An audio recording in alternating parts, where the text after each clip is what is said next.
This is Critical Response, a disaster podcast, exploring the past, present, and future of disaster management. From first-hand stories to expert insights, we dive into what happened, what we've learned, and what's next. Let's get into it. Welcome to Critical Response, a disaster podcast. I'm your host, Alexander Patton. Today we're taking you inside one of the most significant disasters in Canadian history, the 2016 Fort McMurray wildfire. In May of that year, a massive, fast-moving fire, later nicknamed the Beast, forced the evacuation of over 88,000 people, destroyed thousands of homes, and became the costliest natural disaster Canada had ever faced. But it also is a story of resilience, recovery, and rebuilding stronger than before. Joining me today is someone who knows that story firsthand, Jody Butz, Chief Administrative Officer for the Regional Municipality of Wood Buffalo. At the time of the wildfire, Jody was on the front lines, helping lead emergency operations. Since then, he's been at the center of Fort McMurray's efforts to transform how the community prepares for, responds to, and recovers from disasters. Jody, thank you so much for being here. Thanks for having me. Take us back to May 2016. You were on the front lines when when the wildfire hit. What do you remember from those first moments when the beast turned towards the city? Well, it is every year around this time, specifically May 3rd. You do take a time to reflect. So we're 9 years past that, but my recollection, I wasn't necessarily right on the front line as what we would describe as putting water on fire. I was in the Regional Emergency Coordination Center coordinating all of the operations and suppression efforts. So that was my role during that time. And I think myself, like many others, couldn't believe what was happening. Yeah.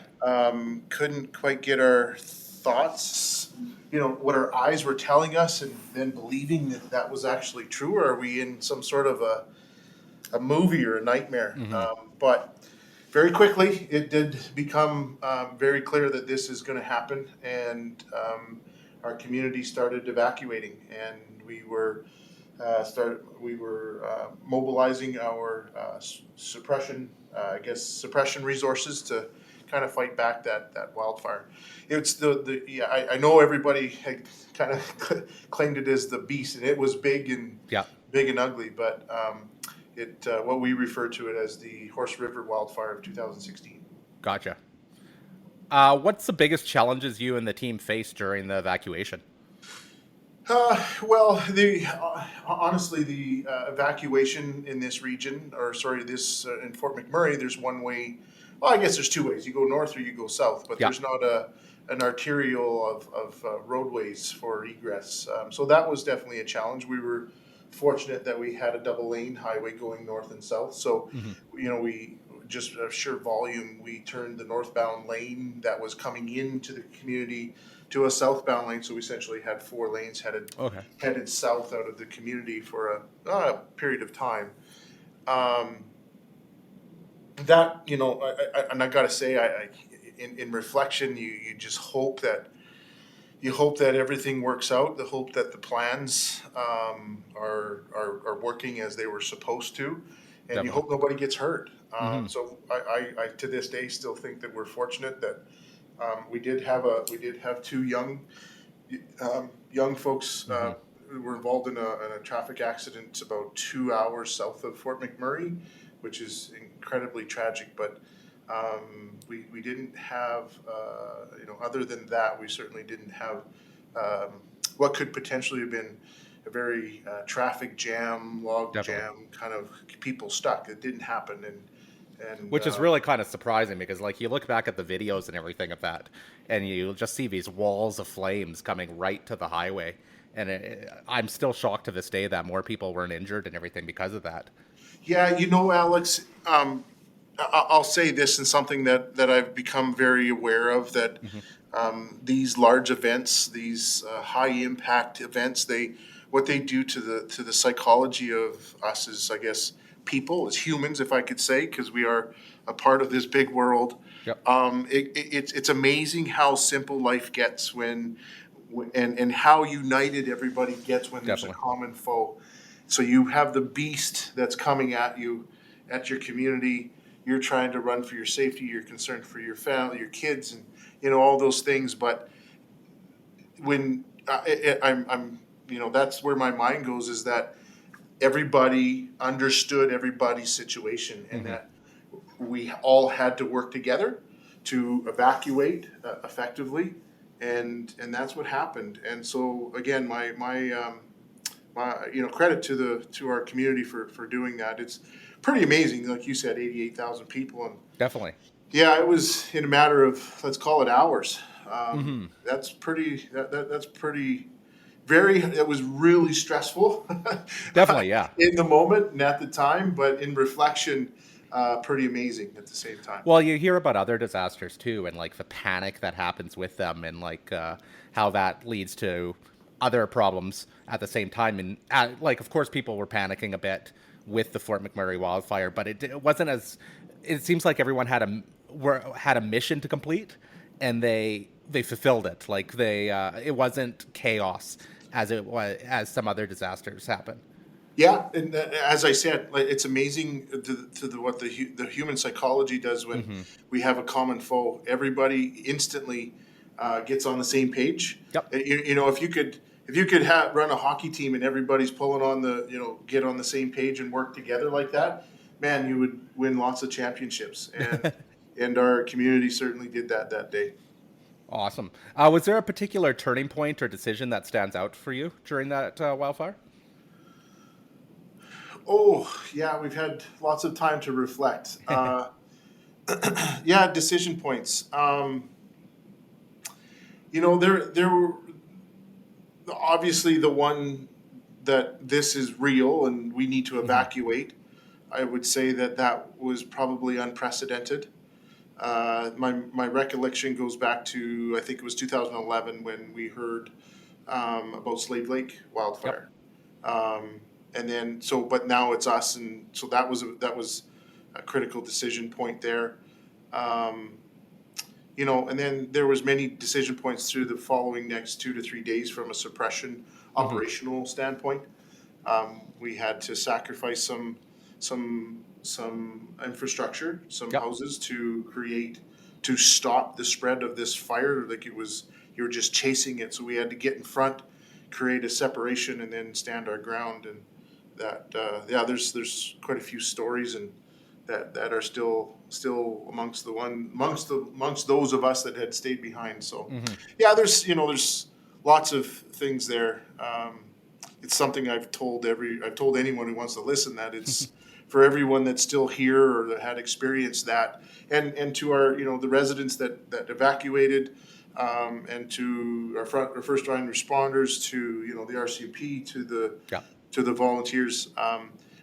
We all have a common bond, and that'll never be lost. And Definitely. so we all have our own story to it, which was very, very unique and interesting.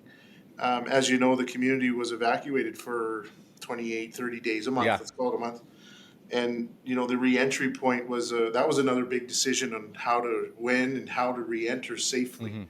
But just a little bit of the thought process.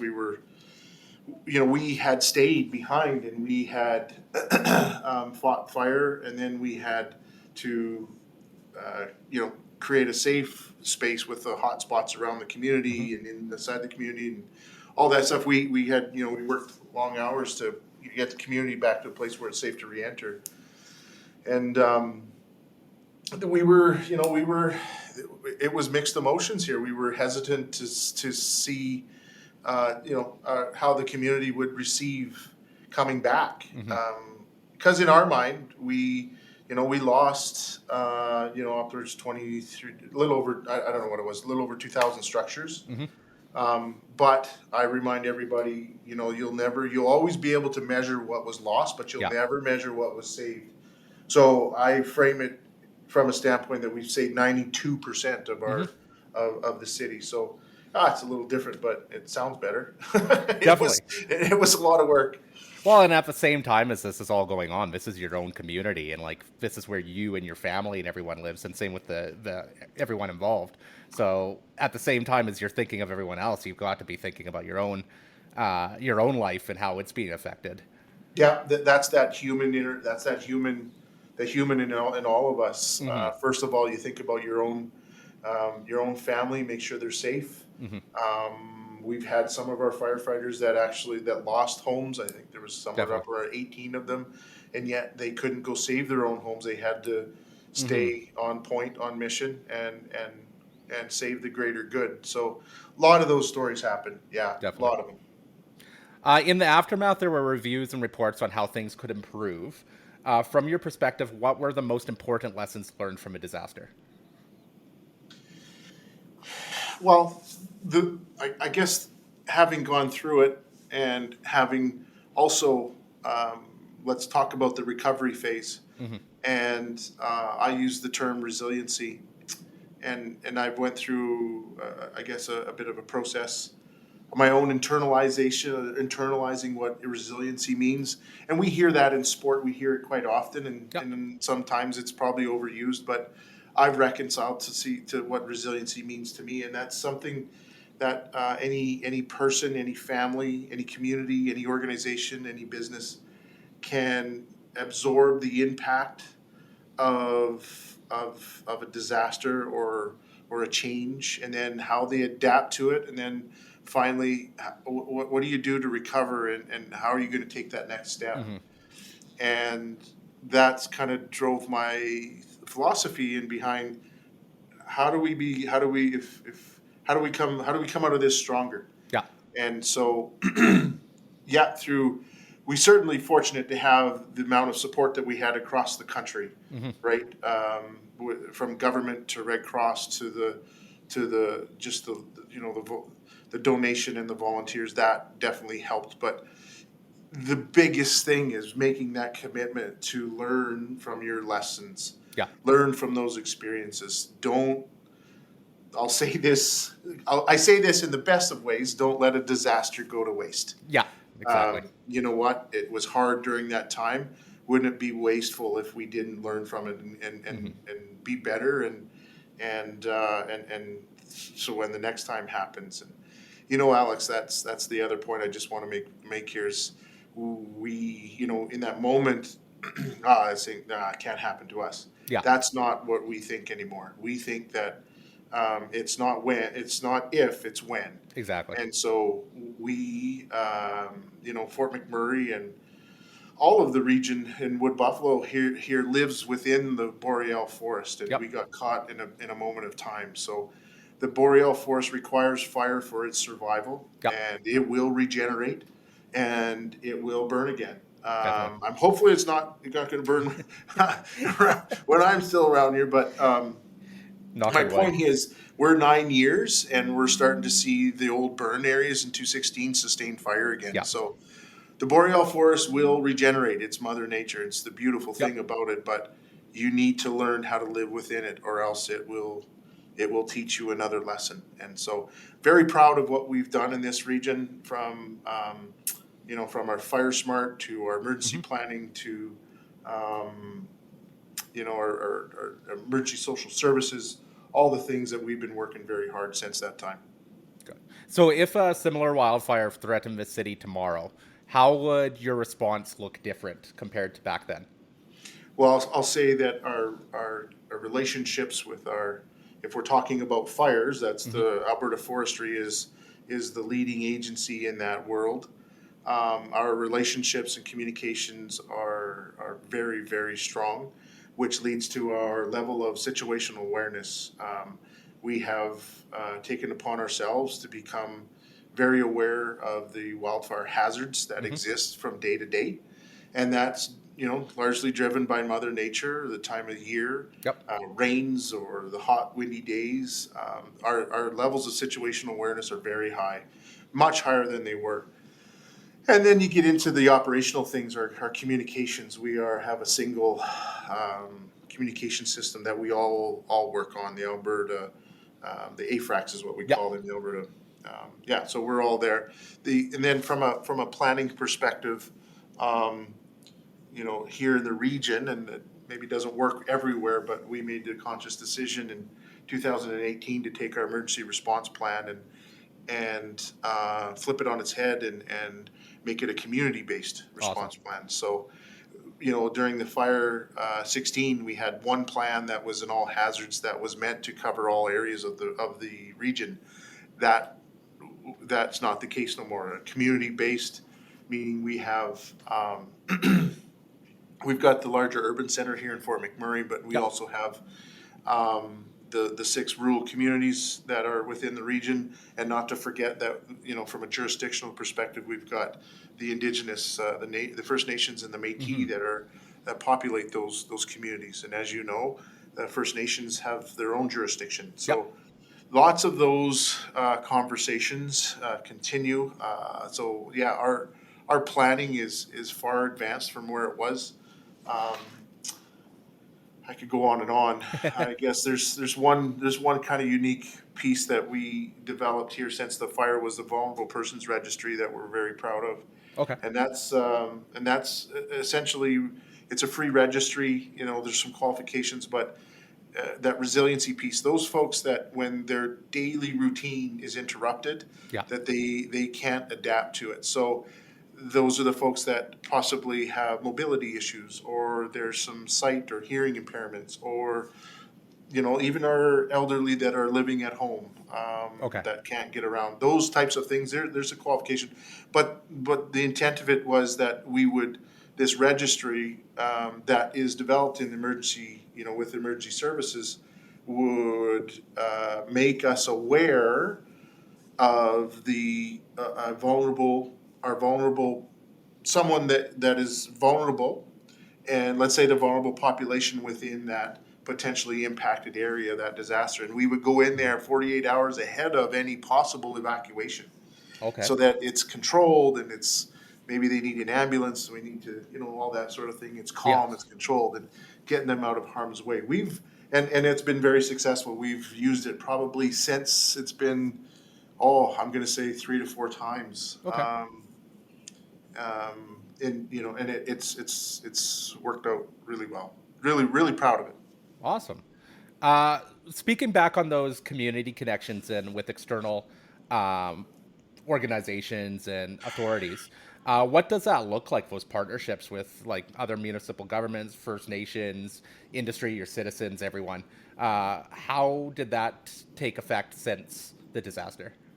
Well, I think it gives everybody motivation to, and everybody with a common interest, that we need to work together here. And not saying we weren't doing it before, but definitely. Now it's certainly with a purpose. And we've carved out a piece of that to suggest, we talk about lots of things in partnerships, but we carve out a special space for emergency management. And there's a spot there for leadership and industry to talk to that government to government kind of conversation. And I do that intently, not to put it on an agenda that gives it 20 minutes and then we move on. No. We need to understand from our leaders, from our communities, what keeps them up at night. I use that question lots. What's keeping you up at night? And then just let it go. Like, let's hear it. And it's really informed the emergency planning moving forward. And again, remember I said it's back to that community base. So get the leaderships in those communities to get together, leader to leader conversations. And as an emergency management program, we sit and listen.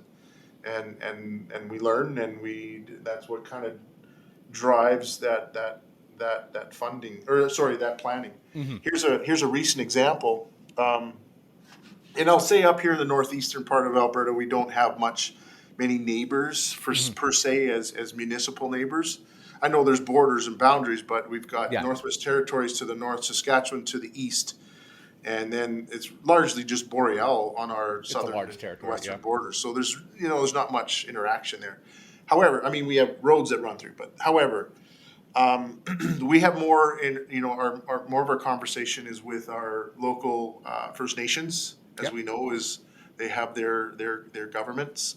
Industry is a big part. Forestry is certainly front of the conversation when it comes to wildfire, but we've established, we have this year going into this wildfire season, the first memorandum of understanding with the First Nations government on strictly emergency management. Okay. And what that means is, if an event happens from a pre-planning perspective, here's how we can. How can we help you? Mm-hmm. And then that's all predetermined. Awesome. And then in the moment, it's not. You're not trying to. It's all kind of. You're not trying to think and figure it out. Definitely. Because it's stressful. Yeah. And emotions run high, and in some cases, then there goes the relationship that you thought you had, and you thought you had a common understanding. But yeah, so that's kind of the future for us here, Alex, is having them pre-plans with our First Nations folks, and making sure industry is a part of that planning phase, and that we're at that government to government relationship. Awesome.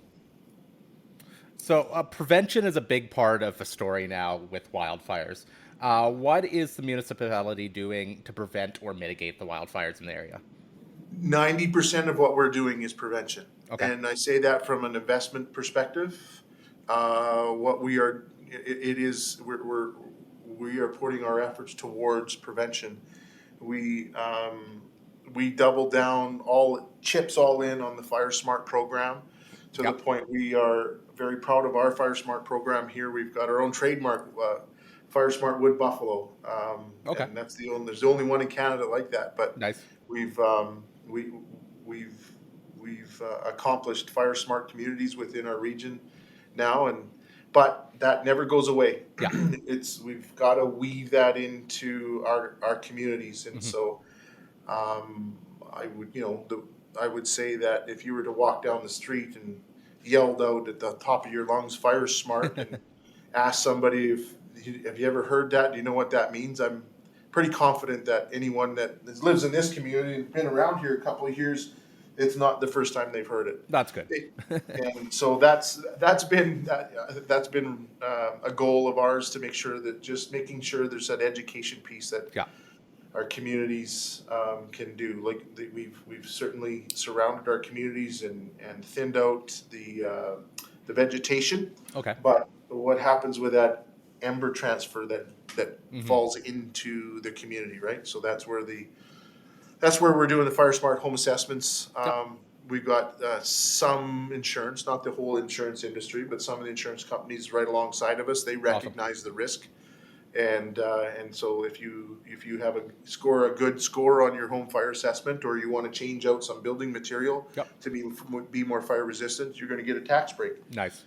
With certain tax breaks, and we've actually, the municipality, along with the some of the insurance companies, have a little bit of a rebate. So if you do want to change out your shingles, or you want to change out from a wood deck to a composite deck, there's some grant funding there to offset the increased costs, if there is some. So lots of those little things. There's lots of them things that are going on. It's. And are you finding the residents are generally supportive of all this and doing their part, like clearing brush and all that? You bet. And so there you go. Don't let a disaster go to waste. Mm-hmm. I would say before the wildfire, it was very difficult to convince communities to let us in there to peel this back. And they even when we returned we re-entered the community, some of the homes we had, there's trees up to their back fence. Yeah. And that's something they valued. Well, we pushed those trees back to create some space. Awesome. For two reasons: to reduce or prevent the radiant heat transfer from a forest fire onto the house, and then also a defensible space for our suppression resources, our first responders. So there was, initially there was some. It was black, and a dozer had went through it. It didn't look nice at all. But we cleaned it up. We put some grass to it. We put a trail there. We put a Fire Smart tree there, and we used that space differently. Yeah, definitely. Than before, and so it has a significant public safety impact, that space, and hey, you're using some space. So I would we continue to go in the trees and thin the trees out and do the fire smart work without without any objection. I'll be honest. Perfect. Before we'd have to do extensive community engagement and da da da da da. Now it's, there's the fire smart sign and they're out doing it. Awesome. What we also do though is, when you're cleaning up the forest floor, some of the dead and down trees there, Yep. we ask our staff, our contractors, however we're doing it, to cut the logs up and pile it up and leave it for the public Yeah. to come and get and use as firewood Nice. in their fire permitted safe pits, right? But Yep. Exactly. yeah, that's the that's the interaction with our community, and Perfect. I'm very proud of them. I'm very proud. Everybody knows the term fire smart. Awesome. And so Fort McMurray is very big with the oil industry and everything. What role does oil companies and their resources play in your emergency plans and recovery and everything? Yeah, the oil sands industry in this region is large and vast. We've got very big companies with big sites, operating sites. That we've got smaller companies that don't Yep. take up so much room.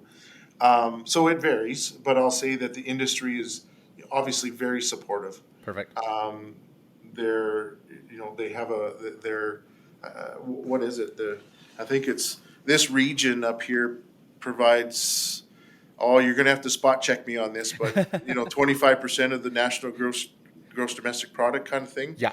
So I know when we evacuated, we shut down production, and that really it impacted the national, the whole nation. So that's not lost on anyone. So even us as resources, and I know with forestry, that's a big significant decision factor when you're prioritizing resources, as loss of production in our oil sands so Well, I know this for a fact, of the 5 million barrels that we export every day, 4 million of them come from this region. Yeah, definitely. And I remember during the 2016 wildfire too, like some of the oil camps were actually used as an evacuation point and everything at first. So good point. We're very fortunate to have the resources that we have. So the folks that went north, we utilized some of those large camps, 3,000 person camps, to house evacuees, and they were very receptive and supportive. And they've got industry has some aerodromes to the north, so they were flying folks out of there that went north. And then, some of the larger oil sand sites have full-time emergency service departments, and they certainly were the first ones here when we called their help. And they, we're really fortunate. Really fortunate to have what we have in the region. So transitioning a bit to the recovery, it's been nearly 9 years now since the wildfire. How is Fort McMurray doing today in terms of recovery and rebuilding? I think I think we're in very good shape. Honestly, when you look at the length of time, that's up. We could sit here and debate that all day. We look at population, we look at new builds and all that sort of thing. But the areas that were affected, that were affected the most, in a large part, they're fully rebuilt, and they were fully rebuilt last 3-4 years ago. There's still lots there that haven't rebuilt, but for whatever reasons, insurance or the owners, whatever, there's still some of those. They're spotty throughout those areas, but and so and then COVID hits, right? Remember that, and so I would say there's a lot of things that have impacted this region. We had a flood in 2020. Recall that. COVID hits at that same time, 2020. So there's been a lot that's going on. Our community is strong. I think that we are. When I look out there, the traffic is busy. I think our schools are. Careful what I say, but they're oversubscribed. There's lots of kids in the classrooms. I just heard the other day that our minor baseball was overwhelmed with the amount of kids that are signed up to play baseball. Our ice surfaces, we're short of some ice surfaces due to the amount Yep. of kids wanting to play hockey. And so those are all signs that we've got a pretty Yep. vibrant and active community that's thriving. And yeah, we're good. I think we're in good shape. And you've talked about a little bit about this before, but it's not just about the homes and everything. It's also about the economy too. What has the journey been like to get Fort McMurray's economy back on track after the fire and the challenges that followed? Well, so largely our economy is linked to Yeah. industry. So very quickly did the oil sands get back up and going. Now let's remember that the wildfire affected Fort McMurray urban, and Anzac a little bit, and Sapre Creek, Yeah. not to lose sight of that. But and 92% of the houses were saved. Critical infrastructure wasn't damaged. We had to, we didn't lose schools or hospitals or our underground Yeah. wastewater and potable water services. We had to clean out we had to do a little bit of remediation work during recovery for our water plant because Yeah. that's a whole nother story. But we didn't lose any functionality. We just had to Yeah. get back into the health standards. So all those things didn't, we were very fortunate to save a lot of that critical infrastructure. So it enabled us to stand back up pretty quickly. I would say then comes there's probably a lingering, even for the fact that you're calling on this, there's this lingering piece that kind of hangs over our community, and I would encourage anyone to look past that.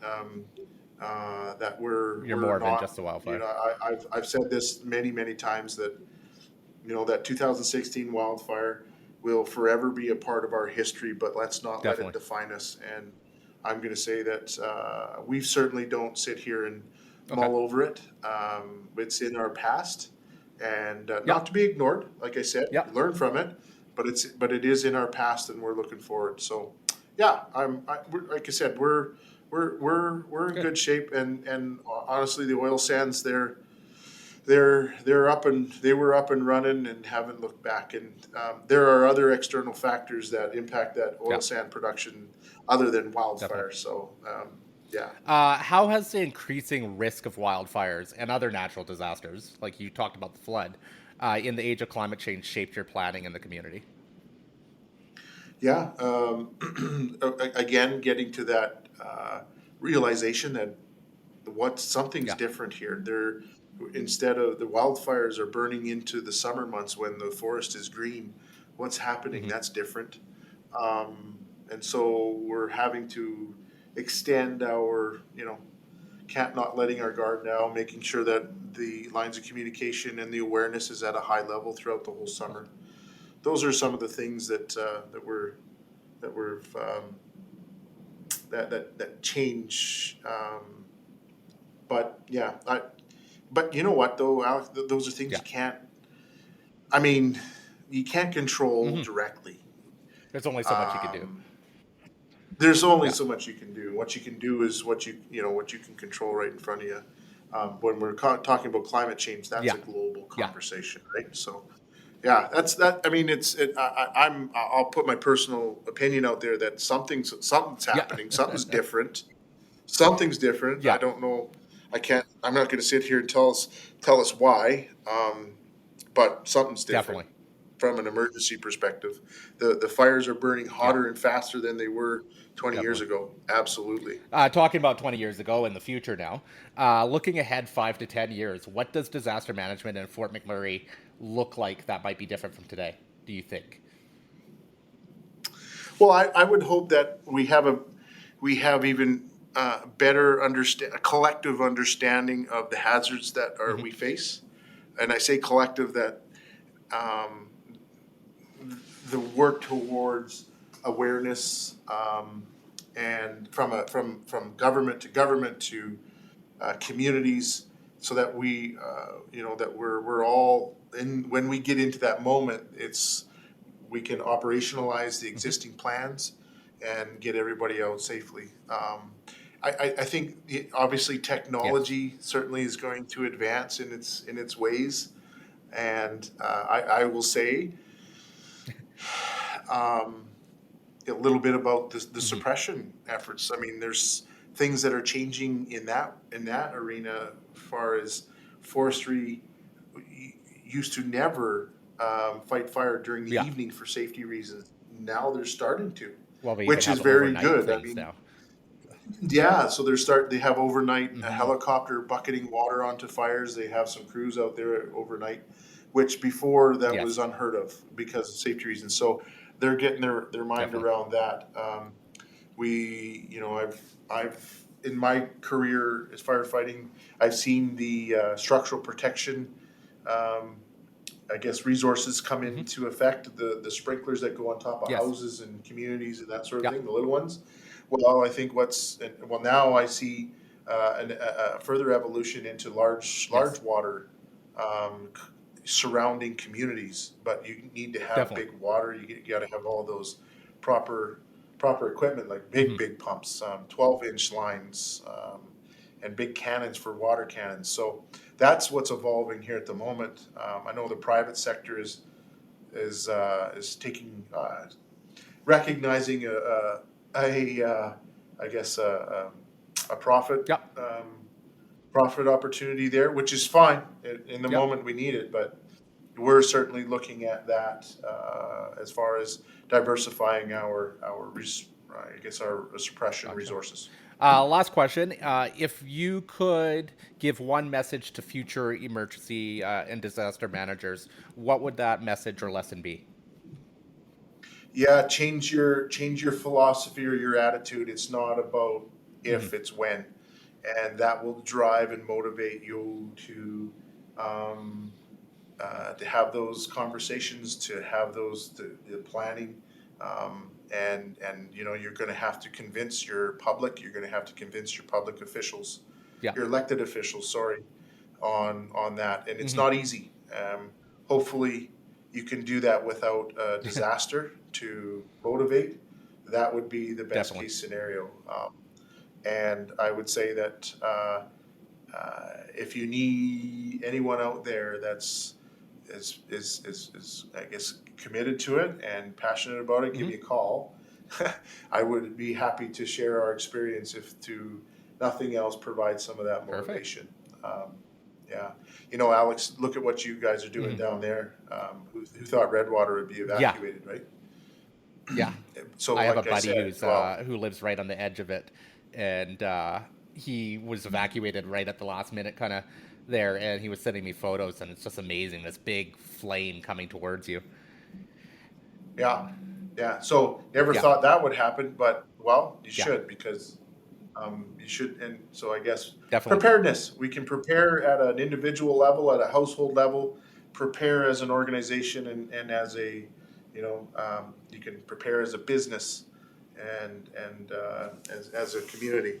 And then again, back to that definition of resiliency. It's about any person, family, community, organization, or business to absorb that impact, to adapt to it, and then how do you recover and take that step forward? If you don't, you will find yourself, you'll find yourself, I call it the quicksand. The more you wiggle, the more you sink. You have to take the next step. And so that would be my best advice to that. And I know that's probably not, well, what does that mean? Well, we'd have to have a further conversation. But, well, it's just interesting to see how this field is growing too now. Like, we now have programs for disaster management here in Alberta and in Canada, where not so long ago we didn't have these programs. NATE, we have the disaster and emergency manager diploma program and everything. So we're starting to see the need for it more in Canada, but it is still a new and growing field, I feel, too. I agree, and probably the fastest growing field in emergency services that we see that. So, Alex, I have a question for you. Where do you think it fits best? Does it fit best in like an emergency service organization, or does it fit best in a municipal organization, non-emergency? What do you think? I think it fits better in an emergency situation field more. Like with the history of organization or history of emergency management here in Canada, it's people like you, the firefighters and everything, that kind of were in charge of emergency management. I think still it needs to be, you know, at a municipality level and everything, but I really am a big proponent of it has to be a partnership. We have to work with the Red Cross. We have to work with, everybody has a say in this. And I think that the connections are getting there. The relationships and the working together are there, but there's still more work to do. So I'm interested to see where the future goes on creating those partnerships and everyone working together to instead of everyone kind of doing their own thing, which we can sometimes see, like for instance on the provincial level.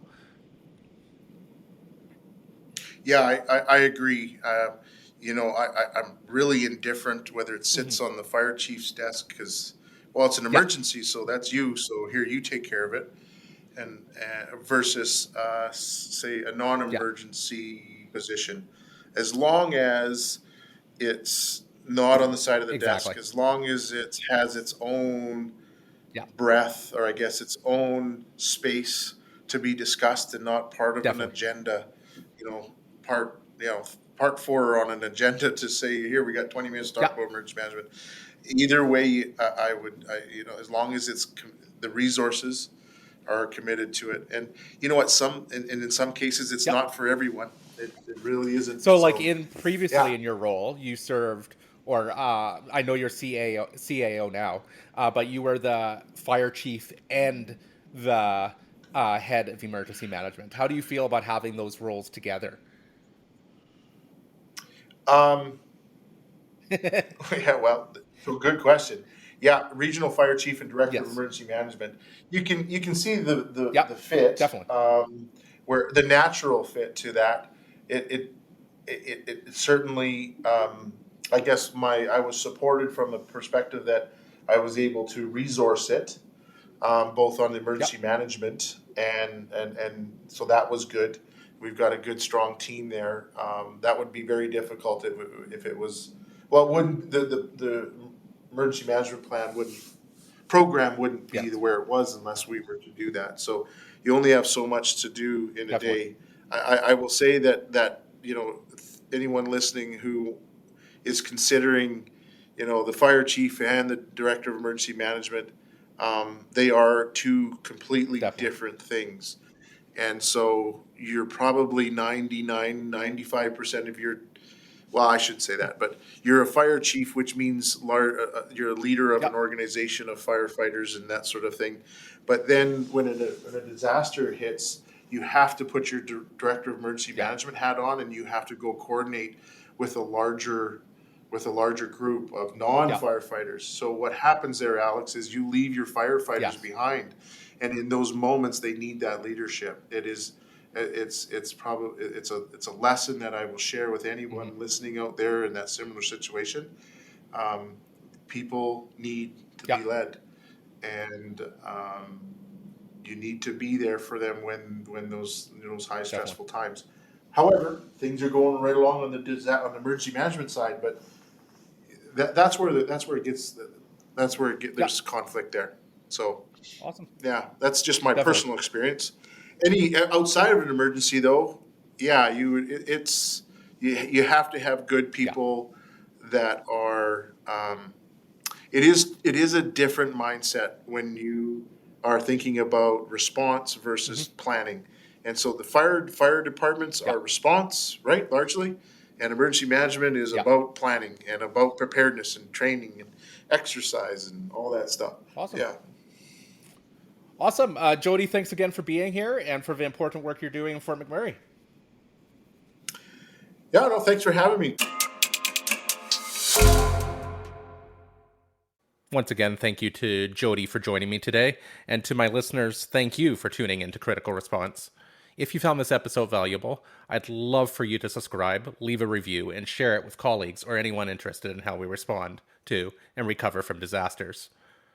You can find show notes, guest links, and more at criticalresponsepod.com. Until next time, be safe.